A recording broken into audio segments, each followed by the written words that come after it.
The night sky over the mountains burned with an unnatural green light. Taeyang stopped his car on the empty road and stared through the windshield. Something was falling from the stars, trailing fire behind it like a dying comet. It crashed into the forest about 2 kilometers away, and the impact shook the ground beneath his tires. He should have driven home. He should have called the police.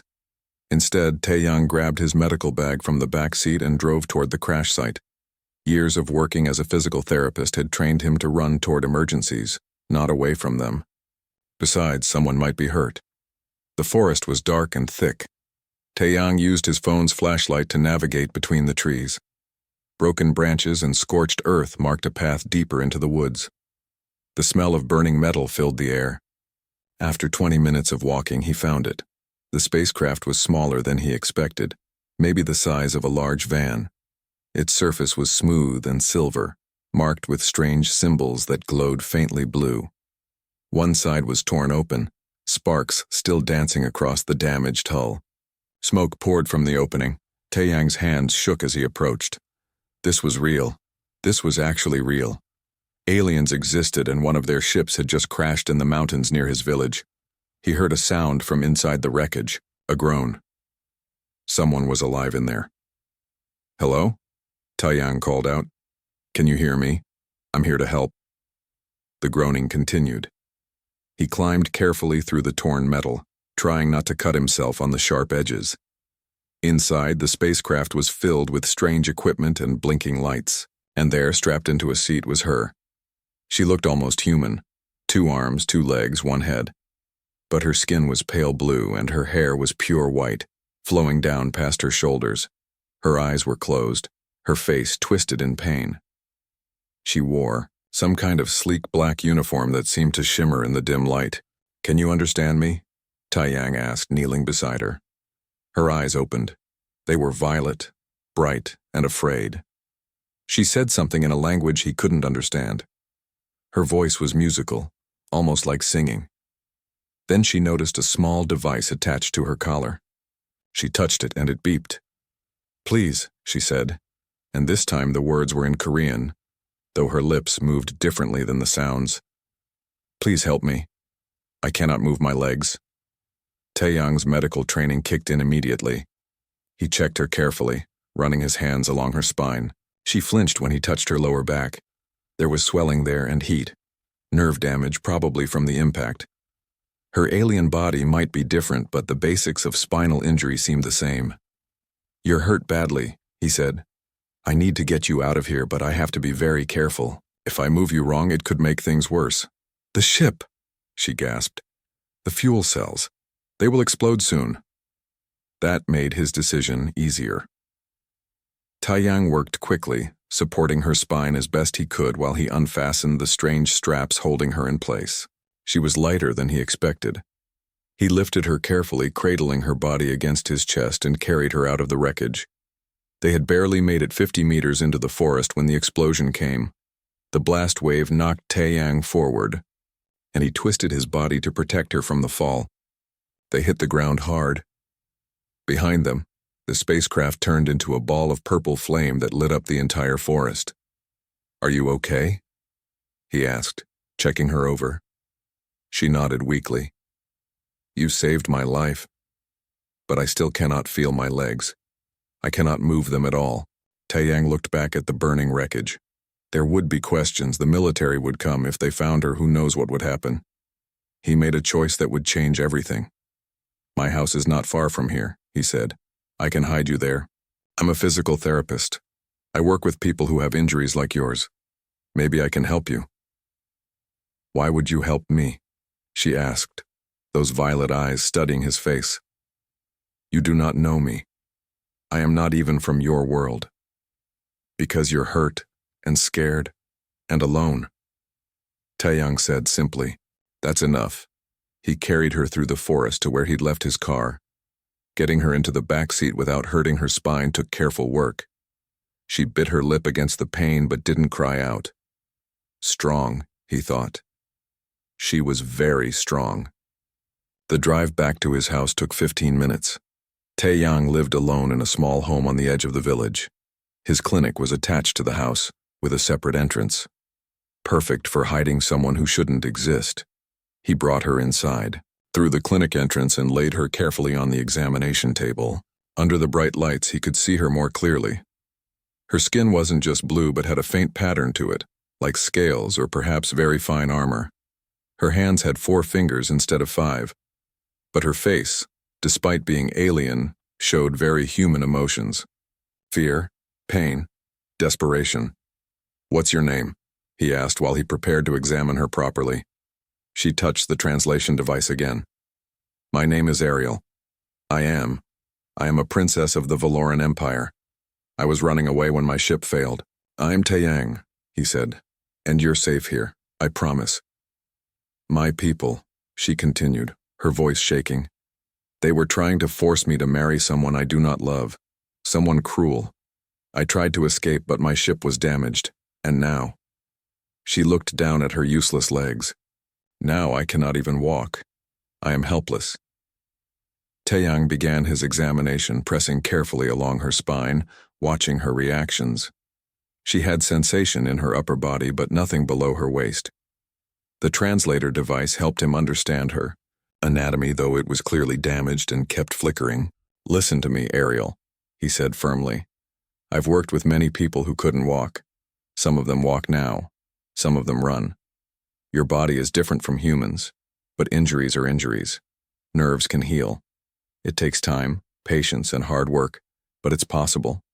"You truly believe this?" she asked. "I do," he said. "But you have to hide here. If people find out about you, everything becomes complicated.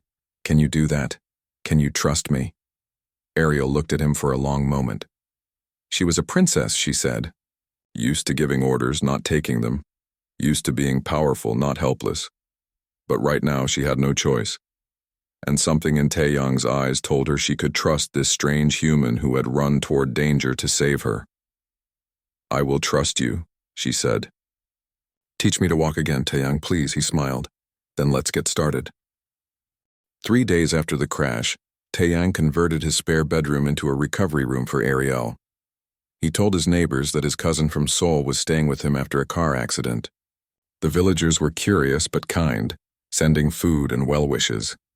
If they thought it strange that they never saw this cousin, they were too polite to say so. Ariel's paralysis was complete from the waist down. She couldn't feel anything, couldn't move even her toes. For a princess who had commanded starships and led diplomatic missions, being confined to a bed was torture. Taeyang watched her struggle with frustration and depression those first weeks. "Try again," he said gently, his hand supporting her lower leg. "Just try to wiggle your toes." Ariel closed her eyes, her face tight with concentration. Nothing happened. Her foot remained still. "I cannot," she said, her voice breaking. "It is useless. I will never walk again." "You will," Taeyang insisted. "But you have to believe it too. The mind and body are connected. If you give up in your head, your nerves will never try to reconnect." He had been studying her anatomy carefully through observation and the broken translator device. Valoran physiology was similar to human in many ways but different in crucial details. Their nervous system had more redundancy, more backup pathways. In theory, her nerves could regenerate faster than a human's, but they needed the right stimulation. Every morning, Taeyang helped Ariel with exercises. He moved her legs through their full range of motion, keeping the muscles from wasting away. He used massage to improve circulation. He applied heat and cold therapy to reduce inflammation around her spine. He talked her through visualization exercises, asking her to imagine moving her legs even when they wouldn't respond. "In human medicine," he explained one afternoon, "we've learned that the brain can create new pathways around injuries. We call it neuroplasticity. If one road is blocked, the brain builds a new road. I think your Valoran brain can do this too, maybe even better." Ariel listened carefully. She was learning Korean directly now, not relying entirely on the translator. Her intelligence was sharp, and she absorbed everything he taught her about anatomy, therapy, and healing. "On my world," she said, "if someone is paralyzed, they receive mechanical implants, artificial muscles and nerves. They walk again, but not naturally. The technology does it for them. That's one way," Taeyang agreed. "But it doesn't heal the injury. It just bypasses it. I want to help your body heal itself." "Why?" she asked. "Why do you care so much?" "I am nothing to you. An alien who crashed on your world. You could have left me in that ship. Taeyang paused, choosing his words carefully. When I was younger, I worked in a big hospital in Seoul. Everything was about quick fixes and moving patients through the system. I burned out. I lost my passion. I came back to this village to remember why I became a therapist in the first place. To help people heal, not just treat them. And I am your chance to remember? Ariel asked. Maybe, he said with a small smile. Or maybe you're just someone who needs help and I'm someone who can give it. By the end of the first month, something changed. Ariel was lying on the examination table during their morning session when she suddenly gasped. What is it? Taeyang asked immediately. My left foot, she whispered. I felt something. When you pressed there, I felt it. Taeyang's heart raced. He pressed the same spot again. Here. Yes, she said, tears forming in her violet eyes. Yes, I felt it. It was like electricity. Faint, but there. It was the first sign that her nerves were responding. Taeyang marked the spot carefully and noted it in his records. From that day forward, he focused his therapy on the areas where she showed sensation, trying to wake up the dormant pathways. The progress was slow. Some days Ariel could feel touch on her thighs. Other days, the sensation disappeared completely. She struggled with the uncertainty, the 2 steps forward and 1 step back nature of recovery. I hate this, she said one evening, her voice bitter. I hate being weak. I hate depending on you for everything. On my world, I commanded respect. Here, I cannot even use the bathroom by myself. Taeyang sat beside her bed. Needing help doesn't make you weak. It makes you human.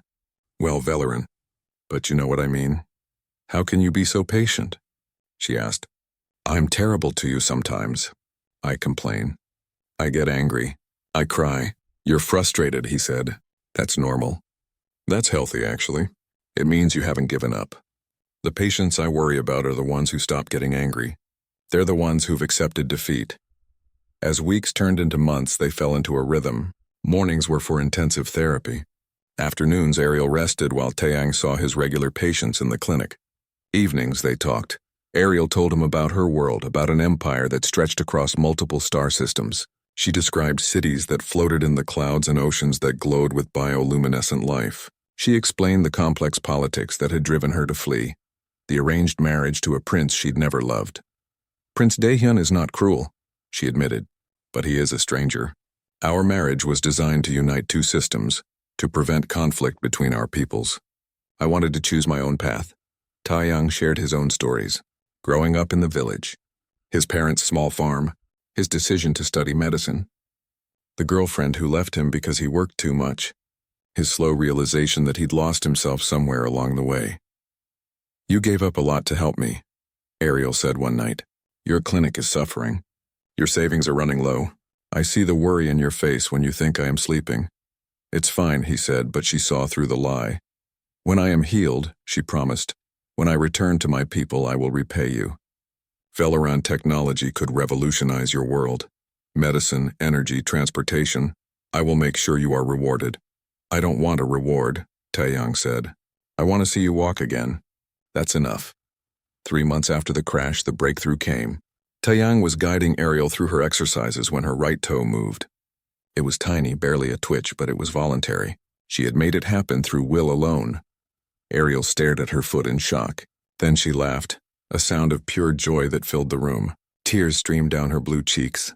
I moved it, she said, wonder in her voice. Taeyang, I moved it. He grinned, feeling tears in his own eyes. You did. You really did. From that day, progress accelerated. One toe became all toes. Toes became ankle movement. Ankle became knee. Her nervous system was rebuilding itself, finding new pathways around the damage. The redundancy in Valoran biology that Taeyang had theorized about was proving true. But with progress came a new worry. Ariel's people would be looking for her. Sooner or later, they would find the crash site. They would come for their princess. And when they did, what would happen to the human who had hidden her? More importantly, what would happen to the bond they had built, this strange friendship between a burned-out therapist and an alien princess learning to walk again? Taeyang pushed those thoughts away. For now, there was only the work. Only the small victories. Only the hope that tomorrow she might take her first step. 6 months after the crash, Ariel took her first step. Taeyang stood in front of her, his arms outstretched, ready to catch her if she fell. Ariel gripped the parallel bars on either side of her, her knuckles white with effort. She had been able to stand for 2 weeks now, but standing and walking were different things. Walking required balance, coordination, and trust in muscles that had been silent for half a year. "You can do this," Taiyang said softly. "Just one step. Move your right foot forward." Ariel's face showed intense concentration. Sweat beaded on her blue forehead. Her right leg trembled as she lifted it, shifted her weight, and placed her foot 6 inches in front of where it had been. "One step. Just one, but it was everything. I did it," she whispered. Then louder, with growing excitement, "I did it!" Taiyang, I walked. He caught her as she stumbled forward, laughing with relief and pride. She had done the impossible. 6 months ago, doctors from her advanced civilization would have told her she'd never walk naturally again. They would have fitted her with mechanical implants and called it a success. But here, in a small clinic in a rural Korean village, she had healed through patience, persistence, and trust. Over the next 3 weeks, Ariel's progress was remarkable. 1 step became 10. 10 became 100. She walked with a cane first, then without it. She climbed stairs. She even jogged slowly down the hallway of the clinic, laughing with the pure joy of movement. But as her body healed, a different problem emerged. The wreckage of her ship was gone, cleared away by the military, but the strange radiation signature had been detected. Reports circulated online about the mysterious crash in the mountains. Some people claimed to see lights in the sky at night. Ariel's people were looking for her, and they were getting closer. "We need to repair the distress beacon," Ariel said one evening. She sat at Taeyang's kitchen table, diagrams spread out before her. "The crash destroyed it, but with parts from your technology, I think I can rebuild it." "You want them to find you?" Taeyang asked, trying to keep the disappointment from his voice. "I have responsibilities," Ariel said quietly. "My empire is in crisis. When I fled, I left my people without leadership at a critical time. Every day I hide here, people suffer for my absence." "I understand," Taeyang said, and he did. But understanding didn't make it easier. They worked together for the next 2 weeks, salvaging parts from old electronics and following Ariel's instructions. She was brilliant with technology, her long fingers adapting Earth components to work with Velaran systems. Finally, they assembled a crude but functional beacon. "When I activate this," Ariel said, holding the device, "they will come within a day. Are you sure you want to do this? If they find out you hid me, there could be consequences." "Let me worry about that," Taeyang said. "You need to go home." Ariel pressed the activation button. The beacon hummed to life, sending a signal out into space that only Valoran sensors could detect. That night, they sat together on Taeyang's small porch, looking up at the stars. Ariel walked back and forth, unable to sit still, restless with anticipation and anxiety. "I was so angry when I crashed here," she said. "Angry at my family for the arranged marriage. Angry at fate for paralyzing me. Angry at the universe for trapping me on a primitive world far from home. And now?" Taeyang asked. "Now I'm grateful," she said, stopping to look at him. "This primitive world gave me something my advanced civilization could not. Hope, healing. A friend who saw past my title and my species to help me simply because I needed help." "You did the hard part," Taeyang said. "I just guided you." "No," Ariel said firmly. "You gave me back my future. When I could not feel my legs, I wanted to die. You refused to let me give up. You showed me that healing is not just about the body. It is about the mind, the spirit. You taught me patience I never knew I had." She reached into her pocket and pulled out a small crystalline device, about the size of a coin. It glowed faintly blue in the darkness. "This is a Valoran data archive and communicator," she explained. "It contains medical knowledge from my people, treatment methods, anatomical databases, technology schematics. But more importantly, it can reach me anywhere in the galaxy." "Ariel, I can't accept this," Taeyang said. "That's too valuable."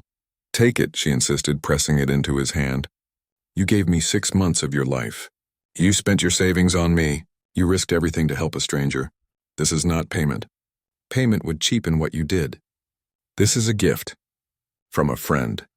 Taeyang closed his fingers around the crystal. It was warm to the touch. The Valoran ship arrived the next afternoon. It was nothing like Ariel's small escape craft. This was a military vessel, sleek and powerful, hovering silently above the mountain village. People poured out of their homes, pointing and shouting in amazement. Phones came out, recording everything. A smaller craft descended from the main ship and landed in the field behind Taeyang's house. 3 Valorans emerged, led by a tall male with silver hair and wearing an ornate uniform. His face showed shock when he saw Ariel walking toward him without help. "Princess Ariel," he said in their musical language. The translator in Taeyang's hand provided a Korean translation. "You are alive. And you are walking?" "Hello, Captain Hyun," Ariel replied warmly. "Yes, I am walking." Thanks to him. She gestured to Taeyang. Captain Hyun studied Taeyang with intense curiosity. "This is a human?" "They told us the planet was pre-contact, not yet spacefaring." "This human is a healer named Taeyang," Ariel said. "When I crashed, I was paralyzed. My spine was damaged beyond what I thought possible to repair naturally, but Taeyang refused to accept that. He developed a therapy program that healed me, something our own medical technology said was impossible." Hyun looked genuinely amazed. "The medical council said you would need cybernetic augmentation for life. How did a primitive—" He stopped himself, realizing the word was insulting. "How did he accomplish this?" "Humans understand something we have forgotten," Ariel said. "That healing is not just about technology. It is about patience, adaptation, seeing each patient as an individual, not a problem to solve quickly. Taeyang studied my body, learned my physiology, and created a custom treatment. He gave me hope when I had none." Captain Hyun bowed deeply to Taeyang, a gesture of profound respect in Valoran culture. "You have my gratitude, human. You saved our princess when we could not." "I did what anyone should do," Taeyang said, feeling awkward under the alien's intense gaze. "Not anyone," Hyun corrected. "Very few would have the courage or compassion to help someone so different." "You are remarkable."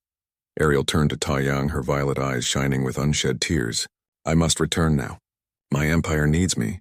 There is a war brewing, and my absence has created a succession crisis."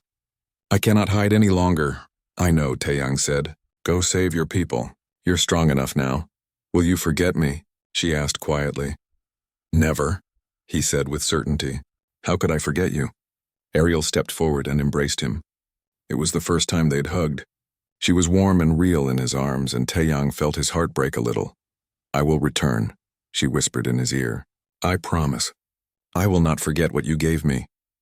Then she stepped back, straightened her posture into the bearing of a princess, and walked confidently toward the Valoran ship. She walked perfectly, with no trace of the paralysis that had once stolen her future. At the ramp, she turned back one last time, raised her hand in farewell, and disappeared inside. The ship rose silently and vanished into the afternoon sky. Taeyang stood in his field, the crystal communicator warm in his pocket, and wondered if he would ever see her again. Around him, his neighbors gathered, chattering excitedly about what they'd witnessed. First contact had just happened in their small village, and life would never be the same. That night, Taeyang cleaned the spare bedroom, removing all traces of Ariel's presence. He returned to his normal routine, seeing patients, doing therapy, living his quiet life. But everything felt different now, smaller, emptier. He had touched something extraordinary, and now it was gone, leaving only memories and a small blue crystal that sometimes glowed in the darkness. He told himself it was enough. It had to be enough. But deep down, he hoped she would keep her promise. He hoped he would see her walk again.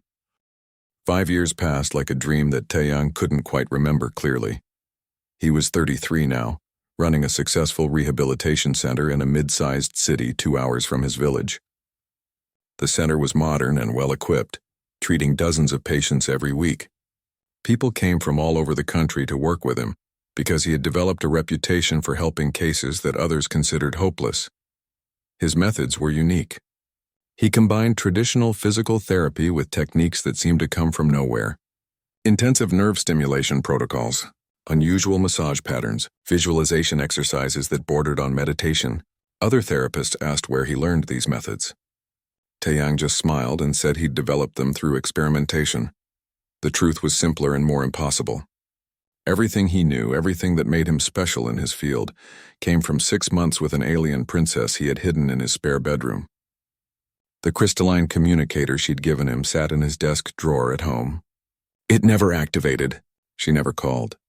After 5 years, Taeyang had begun to wonder if she'd forgotten him, or if maybe the whole thing had been an elaborate dream. He dated occasionally. Nice women who appreciated his kindness and dedication, but the relationships never lasted more than a few months. Something always felt missing. Some spark that he couldn't quite name. He knew what it was, though. He was comparing everyone to a memory, to violet eyes and blue skin and a laugh that sounded like music. On a Thursday evening in October, Taeyang was reviewing patient files in his office when his assistant rushed in, her face pale. "Turn on the television," she said, her voice shaking. "Any channel, now." He grabbed the remote and switched on the wall-mounted TV. Every channel showed the same thing. A massive spaceship hovering over Seoul, not attacking, not threatening, just hanging there in the sky, impossible to miss, impossible to deny. The news anchors were speaking rapidly in Korean, their voices high with excitement and fear. "This is unprecedented," one was saying. "Confirmed reports from governments worldwide indicate this is indeed an alien spacecraft. We are not alone in the universe." Taeyang's heart hammered in his chest. He knew that ship design. He'd seen diagrams of it in the data archive Ariel had given him. That was a Velaran diplomatic vessel. His phone buzzed. A text message from an unknown number. "Please come to Olympic Park in Seoul immediately. A transport will bring you. She is asking for you specifically." His hands shook as he read it again. She. There was only one she, it could mean. Taeyang told his assistant he had an emergency and needed to leave. He drove to Seoul in record time, his mind racing. The city was chaos. Traffic jams everywhere as people either fled or drove toward the ship to see it for themselves. Military vehicles moved through the streets. Helicopters circled overhead. When he reached Olympic Park, he found it surrounded by barriers and soldiers. A man in a military uniform stopped him. "I can't let you through, sir. This area is restricted." "I received a message," Taeyang said, showing his phone. "I was told to come here." The soldier checked a tablet, his eyes widening. "You're Kim Taeyang? The physical therapist?" "Yes. Wait here, please." The soldier spoke into a radio. A moment later, the barriers opened and he was escorted through. In the center of the park, a smaller craft had landed. It was beautiful, all smooth curves and glowing blue lines. A ramp extended from its side. Standing at the top of that ramp, surrounded by guards and officials, was Ariel. She had changed. She was no longer the frightened, injured refugee he'd hidden in his spare bedroom. She wore elaborate robes in deep purple and silver that marked her as royalty. Her white hair was styled in an intricate pattern that must have taken hours. She carried herself with absolute confidence and authority. But when she saw him, her face broke into a smile that was pure joy. She walked down the ramp with perfect fluid grace, every step a testament to her complete recovery. She walked past the human officials who tried to speak to her, past her own guards, straight to Taeyang. "Hello, Taeyang," she said in perfect Korean. Her translator was much better now. "Hello, Ariel," he managed, his throat tight. "You came back. I promised I would," she said. "Did you doubt me?" 5 years is a long time. For you, perhaps. For me, it was war and politics and rebuilding an empire. But I never forgot. Not a single day passed when I did not think about the human who saved me. A human official approached nervously. "Your Highness, if we could perhaps move to the negotiation tent." "In a moment," Ariel said, not taking her eyes off Taeyang. "I am speaking with my friend." The word friend carried such weight. The official retreated. "You're walking beautifully," Taeyang said, his professional eye noting her perfect balance and stride. "No lingering effects at all?" "None," she confirmed. "You healed me completely. More than that, you changed how I understand healing itself. I have spent these 5 years introducing your methods to my people. The Valoran medical establishment fought me at first, but the results spoke for themselves. Cases they considered hopeless are walking now. All because of what you taught me." "I just did basic physical therapy," Taeyang said, embarrassed. "No," Ariel said firmly. "You did something my advanced civilization had forgotten how to do. You treated me as an individual.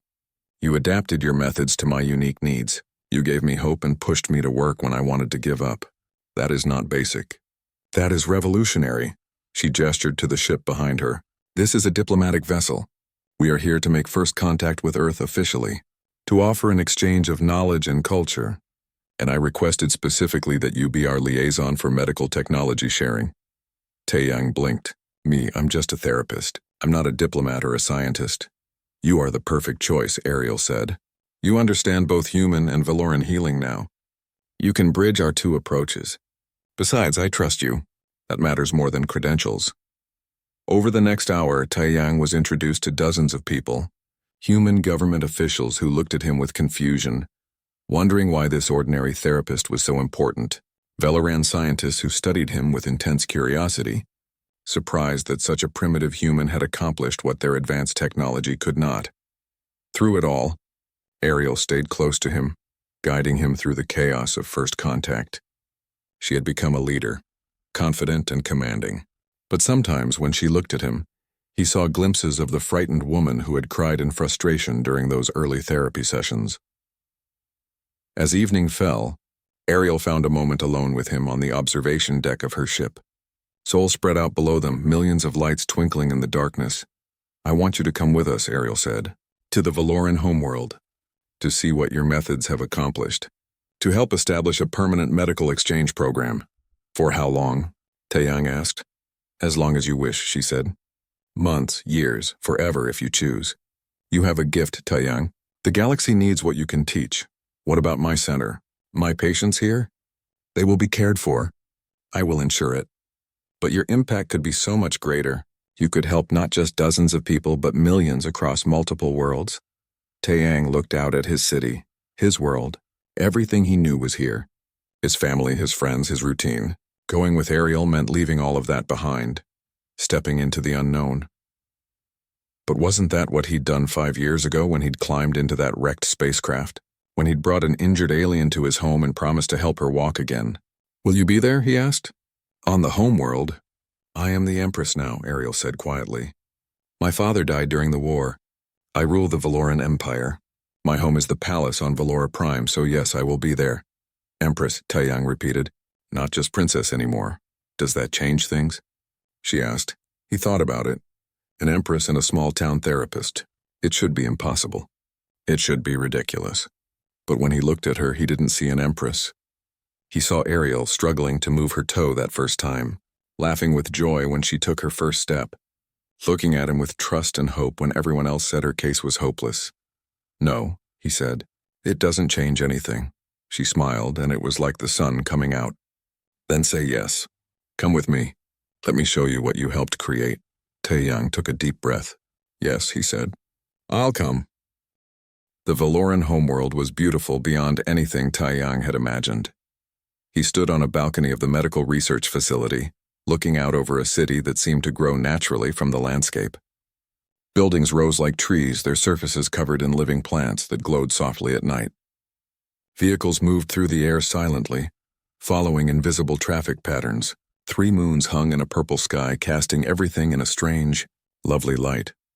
2 months had passed since he'd left Earth. 2 months of adjusting to alien gravity, alien food, and the reality that humans were not alone in the universe. The Valoran medical community had welcomed him with a mixture of curiosity and skepticism. How could this primitive species offer them anything new? Then Taiyang started demonstrating his methods. He worked with Valorans who had given up hope. Accident victims told they would never walk again. Soldiers with nerve damage from the war. Children born with conditions considered untreatable. Using his combination of human physical therapy, Valoran medical technology, and the intuitive understanding he'd developed with Ariel, he achieved results that shocked the establishment. A young male named Jiwan, paralyzed in a shuttle crash 3 years ago, took his first steps in 6 weeks. An elderly female called Sora, who had lost the use of her hands to a degenerative disease, learned to write again. The success stories multiplied, and the skepticism turned to respect. But success brought problems Taiyang hadn't anticipated. The first problem was political. A Valoran noblewoman named Lady Isol led the opposition against him. She was elegant and cold, her blue skin paler than Ariel's, her eyes calculating. This human should not be given such authority in our medical systems, she said at a council meeting Taiyang attended. He is not trained in proper Valoran techniques. He has no credentials from our institutions. Yet the Empress grants him authority beyond even our most experienced physicians. He gets results, said Dr. Biome, the head of the medical research facility and one of Taiyang's supporters. Results we could not achieve with our traditional methods. Temporary results, perhaps, Lady Isul replied smoothly. But at what cost? He teaches our people to depend on primitive techniques rather than our superior technology. He makes them weak. Taeyang stayed silent during these debates. He was a guest here, and he understood that his presence threatened the established order. Some Velerans saw him as a miracle worker. Others saw him as a threat to their professional authority and their belief in Valoran superiority. The second problem was more personal. He rarely saw Ariel anymore. As Empress, her schedule was overwhelming. Diplomatic meetings with other systems, military briefings about border disputes, economic councils, cultural events. She ruled an empire spanning dozens of worlds, and every hour of her day was planned months in advance. When they did see each other, it was formal. Official dinners where he was introduced as the human medical consultant who assisted the Empress during her recovery. Brief meetings where she asked about his work, and he gave professional updates. The easy friendship they'd shared in his small clinic felt like another lifetime. One evening, 3 months into his stay, everything changed. Taeyang was reviewing patient files when his door chimed. He opened it to find Ariel standing there, alone, without guards or attendants. She wore a simple white dress instead of her formal robes. She looked tired. "Can I come in?" she asked. "Of course," he said, stepping aside. She entered and sat on his couch, her composure cracking. "I needed to see a friend." "Not an Empress. Just Ariel." Taeyang sat beside her. "What happened?" "The marriage negotiations have resumed," she said quietly. "Prince Daehyun of the Korthan Alliance. The same marriage I fled from 5 years ago. The council insists it is necessary to prevent war between our systems." "Do you love him?" Taeyang asked, his chest tight. "I barely know him," Ariel said. "We have met 3 times. He is polite, honorable, everything a prince should be. But when I look at him, I feel nothing. Then tell them no. It is not that simple. I'm Empress, yes, but I rule with the council's support. If I refuse this marriage, they may remove me from power. And more importantly, people will die. Without this alliance, the border conflicts will escalate into full war. Millions of lives depend on this decision. So you'll sacrifice your happiness for duty," Taeyang said. "That is what rulers do," Ariel replied. "Personal desires do not matter when worlds are at stake." She looked at him then, really looked at him, and Taeyang saw something in her eyes he hadn't seen before. Or maybe he had seen it but hadn't wanted to acknowledge it.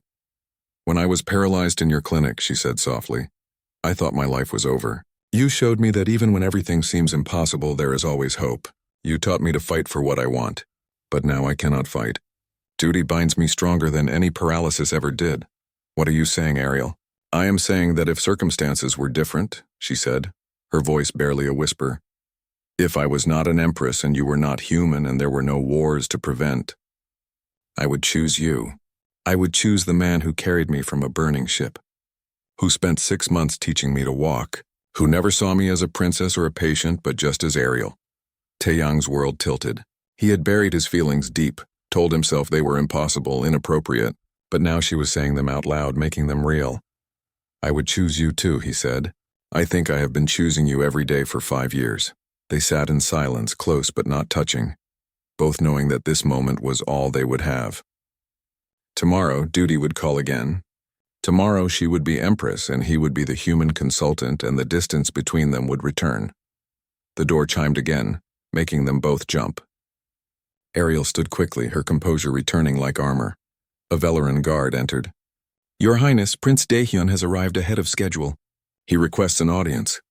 "Of course," Ariel said, her voice perfectly controlled. "Tell him I will receive him in the formal hall in 20 minutes. The guard bowed and left. Ariel turned to Taeyang. "I should go," she said.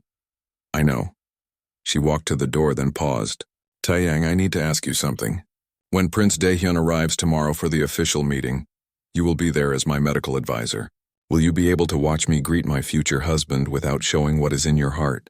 "I will do what I have to do," Taeyang said. "Just like you." She nodded, and for a moment her mask cracked again. "Sometimes I wish I was still paralyzed in your clinic. Life was simpler then." "You wouldn't really want that," Taeyang said gently. "No," she agreed. "But I wish being able to walk forward did not mean walking away from what I want." The next day, Taeyang stood in the grand hall as Prince Daehyun arrived. He was tall and impressive, with silver hair and kind eyes. He greeted Ariel with appropriate respect and warmth. He seemed like a good man. That somehow made everything worse. Lady Sol watched the proceedings with a satisfied smile. She approached Taiyang during a break in the formalities. "The wedding will take place in 3 months," she said. "After that, your services will no longer be needed here. The Empress will have other priorities than coddling a human and his primitive healing methods." "I serve at the Empress's pleasure," Taiyang replied carefully. "Indeed," Lady Isil said, "but even an Empress must bow to political reality. Enjoy your time here while it lasts, human. Soon you will return to your little planet and forget this was ever more than a professional arrangement." She walked away, leaving Taiyang with a cold certainty. He was going to lose Ariel, not to death or distance, but to duty and politics, and there was nothing he could do about it. The Medical Collaboration Center grew rapidly under Taiyang's direction. Patients came from across the Valoran Empire, seeking the human healing methods that achieved what traditional technology could not. His team of Valoran assistants learned quickly, adapting his techniques to their own practice. But Taiyang's heart wasn't in it anymore. He went through the motions, treating patients with his usual care and dedication, but the joy had drained from the work. He knew why. Every day he watched Ariel prepare for a marriage she didn't want. Every evening, he returned alone to his quarters while she attended dinners with Prince Daehyun and their respective councils. 3 weeks before the scheduled wedding, Taeyang received an unexpected visitor. Prince Daehyun himself appeared at the medical center, without guards or attendants. He wore simple clothes that would let him pass as an ordinary citizen. "Dr. Taeyang," he said, bowing slightly. "May I speak with you privately?" Taeyang led him to his office, confused and wary. Why would the prince want to speak with him? Daehyun sat down and studied Taeyang carefully. "I know who you are," he said finally. "Not just the human healer. You are the one who saved Ariel when she crashed on Earth. The one she speaks about when she thinks no one is listening. The one who taught her to walk again." "I don't know what you mean," Taeyang said carefully. "Please," Daehyun said with a sad smile. "I am not a fool. I see how she looks at you when she thinks no one notices. I see how you avoid looking at her during official functions. I understand love and longing well enough to recognize it in others." Taeyang felt his face flush. "Your Highness, I would never—" "I know you would not," Daehyun interrupted. "You are too honorable, so is she. That is why this situation is so terrible for all of us." He leaned forward. "I need to tell you something, Taeyang. Something I cannot tell anyone else. I'm in love with someone." Taeyang blinked in surprise. "What?" "Her name is Yuna," Daehyun said softly. "She is a translator in my diplomatic corps. Brilliant, kind, beautiful. We have been together in secret for 2 years. When my family arranged this marriage to Ariel, I tried to refuse. They made it clear that refusing was not an option. The alliance must happen or war will follow. So we are both trapped," Taeyang said. "Yes," Daehyun agreed. "I am going to marry a woman I respect but do not love, while the woman I do love watches from the sidelines. And Ariel will marry me while her heart belongs to you. 3 people will be miserable so that millions can be safe." "Why are you telling me this?" Taeyang asked. "Because I need your help," Daehyun said. "I have been reviewing the treaty terms for weeks, searching for any alternative. There must be another way to secure the alliance without this marriage. But I cannot see it alone. I need someone else who understands what is at stake. Someone who wants the same thing I want. Freedom for Ariel to choose her own path." "I'm not a diplomat," Taeyang protested. "I don't understand galactic politics." "You understand people," Daehyun said. "You understand motivation and compromise.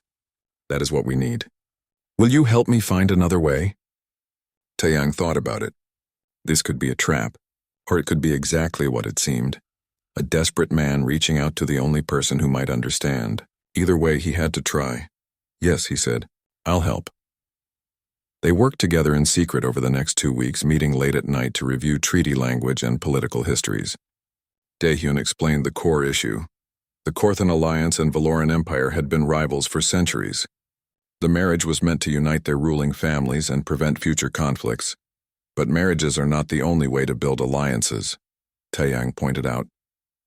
On Earth we have trade agreements, mutual defense pacts, cultural exchanges, things that bind nations together without requiring personal sacrifice. "We have those too," Daehyun said.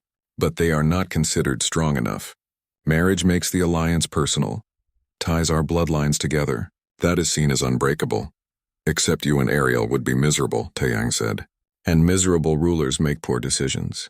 What happens in 10 years when you both resent this marriage? When that resentment poisons the alliance it was meant to secure? Daehyun sat back, struck by the logic. I had not considered that. There has to be something both sides want enough to make the alliance worthwhile without the marriage, Taeyang said. What does the Korthan alliance have that Valora needs? Resources, Daehyun said slowly. Rare metals, fuel sources. Things that would take Valora centuries to develop on their own. And what does Valora have that Korthan needs? Medical technology, Daehyun said, his eyes lighting up. Specifically, your healing methods. Our traditional medicine is even more focused on technology than Valoran medicine. We have thousands who could benefit from what you have taught here. An idea began to form. Taeyang leaned forward. What if we propose something bigger than a marriage?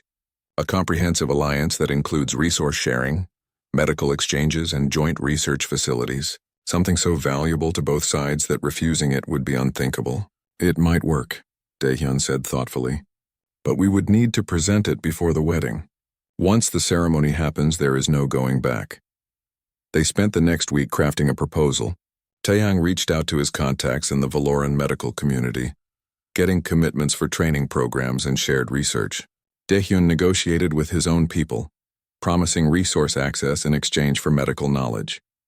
The proposal was impressive. It offered both empires more tangible benefits than a marriage could provide. But would it be enough? 5 days before the wedding, Lady Isol made her move. During a public council session, she stood and addressed the assembled nobles and officials. I have information that must be shared before this wedding proceeds, she announced. Information about our beloved Empress's past. Ariel's face remained calm, but Taeyang saw her grip tighten on her throne's armrest. 5 years ago, Lady Isul continued, Empress Ariel crashed on Earth and was gravely injured. She claims she was rescued by this human, Dr. Taeyang, but what she has not revealed is the true extent of her injuries. Lady Isul produced a holographic display showing medical records. She was paralyzed, completely. According to our own medical laws, someone who has been paralyzed is considered unfit to rule. Their body has proven weak, their genetics unsuitable for continuing the royal line. Gasps filled the chamber. Even those who supported Ariel looked shocked. This law was ancient, rarely invoked, but technically still valid. She hid this from us, Lady Isul said triumphantly. She returned claiming to be healed, but the law is clear. Once paralyzed, always unfit. This marriage should not happen because she should not be empress. The chamber erupted in arguments. Some demanded Ariel step down. Others defended her. Prince Daehyun looked horrified, not at the revelation but at the political trap closing around them. Taeyang stood up. He was not supposed to speak in council sessions, but he could not stay silent. I have something to say, he announced, his voice cutting through the chaos. Lady Isul glared at him. Humans do not have voice in this chamber. But experts do, Ariel said, finding her voice. Dr. Taeyang is my medical consultant. If we are discussing medical matters, he has the right to speak. The council reluctantly agreed. Taeyang walked to the center of the chamber, aware that hundreds of eyes were watching him. Lady Isul is right about one thing, he said. Empress Ariel was paralyzed completely. I know because I treated her for 6 months. I watched her struggle. I saw her cry from frustration when her legs would not move. I witnessed her lowest moments. He paused, making sure he had everyone's attention. But I also saw something else. I saw a woman who refused to give up, who worked harder at her recovery than any patient I have ever treated, who pushed through pain and doubt because she knew her people needed her. He pulled up his own holographic display, showing Ariel's recovery data. Look at these results. Her nerve regeneration did not just return her to normal. It exceeded normal. Her nervous system rebuilt itself stronger than before. The trauma made her body adapt and improve. That is irrelevant, Lady Isul snapped. The law was made when paralysis was permanent, Taeyang interrupted, when there was no hope of recovery. But Empress Ariel did recover. Completely. By your own medical scans, she is physically superior to most Valorans who have never been injured at all. He turned to address the full council. On Earth we have a saying, what does not kill you makes you stronger. Empress Ariel's paralysis tested her in ways most of you will never understand. It required mental strength, discipline, and determination that no able-bodied person needs to develop. She could have stayed hidden on Earth forever, lived a simple life where no one knew she was once a princess. Instead, she chose to return, to face her responsibilities, to lead you even knowing some would see her injury as weakness. She lied to us, someone called out. She survived, Taeyang replied firmly, and she came back stronger. If you cannot see the courage in that, then you do not deserve her as your empress. The chamber fell silent. Then Prince Daehyun stood. Dr. Taeyang speaks truth, he said. I have seen Empress Ariel's strength firsthand these past weeks. Any leader who can overcome what she has overcome deserves respect, not condemnation. The council chamber remained tense after Daehyun's declaration. Lady Isil looked furious, but she had underestimated both Taeyang and the prince. The momentum of her attack had been broken. Ariel stood from her throne and the room fell silent. She walked down the steps with perfect grace, every movement a demonstration of her complete recovery. She stopped in the center of the chamber where everyone could see her. Lady Isil speaks the truth, Ariel said clearly. I was paralyzed. I hid this from you because I feared exactly what is happening now. That you would see me as weak, unfit, broken. She paused, her violet eyes scanning the assembled nobles. But I was wrong to hide it. Dr. Taeyang is right. My paralysis was the hardest challenge I have ever faced, harder than any battle or political negotiation. When I could not feel my legs, I wanted to die. I had lost everything that made me who I was. Her voice grew stronger. But then this human, this supposedly primitive being from a world that did not even know aliens existed, refused to let me give up. He showed me that healing is not just about technology or medicine. It is about will, about refusing to accept defeat, about working every single day toward a goal that seems impossible. She looked directly at Taeyang. He gave me back my legs. But more importantly, he gave me back my strength. He taught me that true power comes not from never falling, but from getting up every time you fall. Ariel turned to address the full council. I am your empress. I rule not because I am perfect, but because I am strong enough to face my imperfections and overcome them.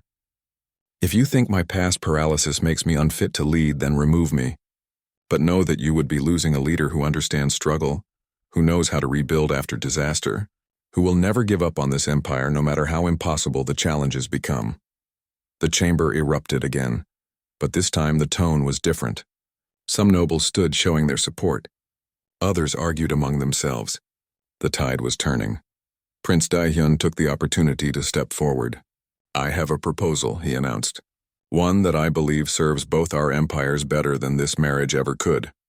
He activated a holographic display showing the comprehensive alliance proposal he and Taeyang had developed.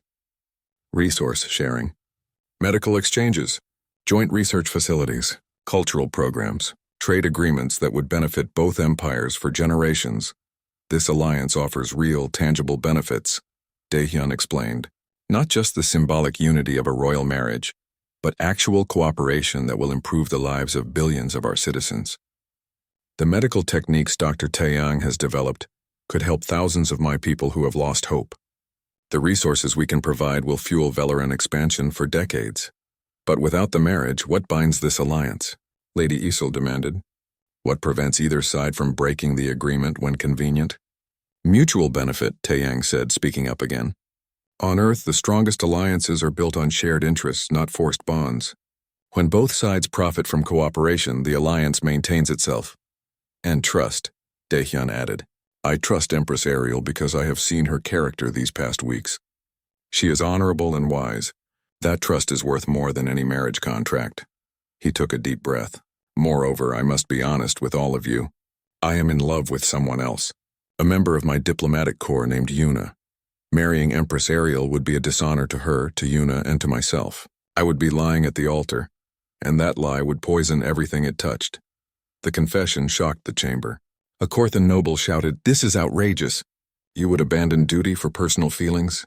I would choose honesty over duty, Daehyun replied firmly. What good is an alliance built on lies? Empress Ariel deserves a partner who loves her. So does Yuna. So do I. This proposal gives us all something better, a real alliance based on mutual respect and benefit, with everyone free to follow their hearts. Ariel walked to stand beside Daehyun. I support this proposal, she said. Prince Daehyun has shown great courage today. He offers my empire something more valuable than a marriage, a true friend and ally who respects our autonomy and shares our goals. The debate raged for hours. Conservative nobles argued that tradition demanded the marriage proceed. Progressive voices supported the new proposal. Representatives from both empires weighed the economic and political benefits.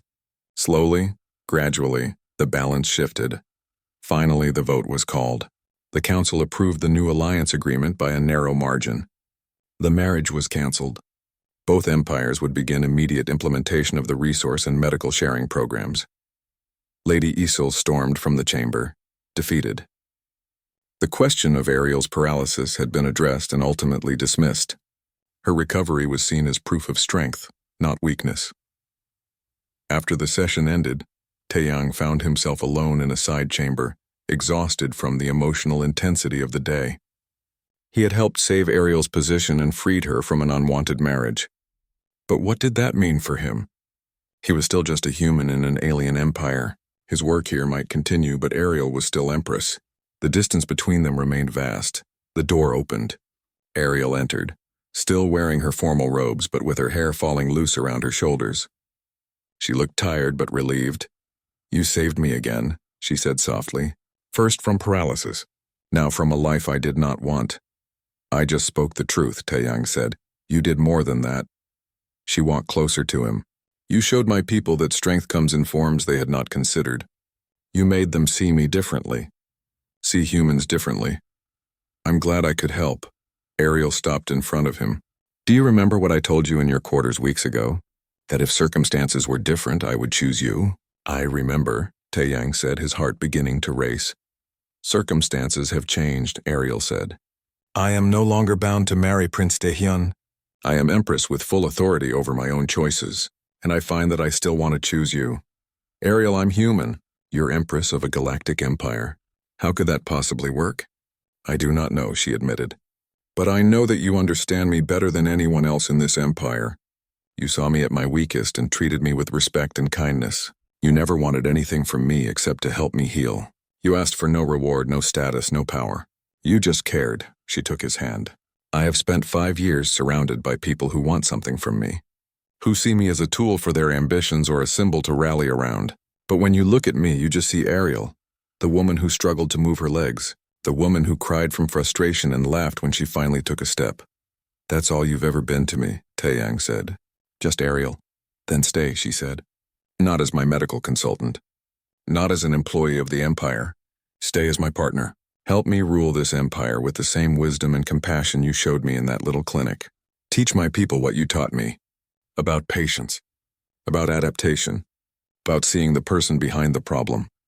Your people will not accept a human consort to their Empress," Taeyang said, though his heart wanted to say yes. "They accepted you today," Ariel pointed out. "They listened to you speak truth about their Empress. They saw you as a healer, a teacher, a leader. Species matters less than character. You have proven your character 100 times over." "And what about Earth? My family, my life there? We can visit," Ariel said. "You can establish training centers there. Spread these methods to your own people. You do not have to choose one world over another. The galaxy is open to us now." Taeyang looked at her violet eyes, her blue skin, her white hair. She was so different from anyone he had ever known. But underneath all those differences, she was the same person who had trusted him when she was vulnerable, who had worked so hard to heal, who had kept her promise to return. "Yes," he said simply. "I'll stay." Ariel smiled, and it was like watching the sun rise. She stepped closer and embraced him. He held her, feeling how real she was, how perfectly she fit in his arms. This woman who had been paralyzed and hopeless was now strong and confident, and she was choosing him. "I should warn you," Ariel said, her voice muffled against his shoulder. "Being consort to an empress is complicated. There will be ceremonies and diplomatic functions and political intrigue. Lady Isel will make your life difficult. The conservative nobles will gossip. It will not be easy." "Good thing I learned patience from a very demanding patient," Taeyang said with a smile. She laughed, that musical sound he had first heard in his small clinic 5 years ago. "I was terrible to you those first weeks. You were frustrated and scared. That was normal. And you never gave up on me." She pulled back to look at his face. "So I will not give up on us. We will make this work, Taeyang. Somehow." 3 months later, Taeyang stood on the balcony of the Imperial Palace, watching ships come and go from the spaceport below. He wore Velarin formal clothes now, still feeling slightly ridiculous in them. His role had been officially designated as Chief Medical Liaison and Imperial Advisor. Unofficially, everyone knew he was Ariel's chosen partner. The conservative nobles had protested, of course. But after the success of the Korthan alliance and the dramatic improvements in medical outcomes across the Empire, even they had to admit that the human brought value. Slowly, grudgingly, they accepted him.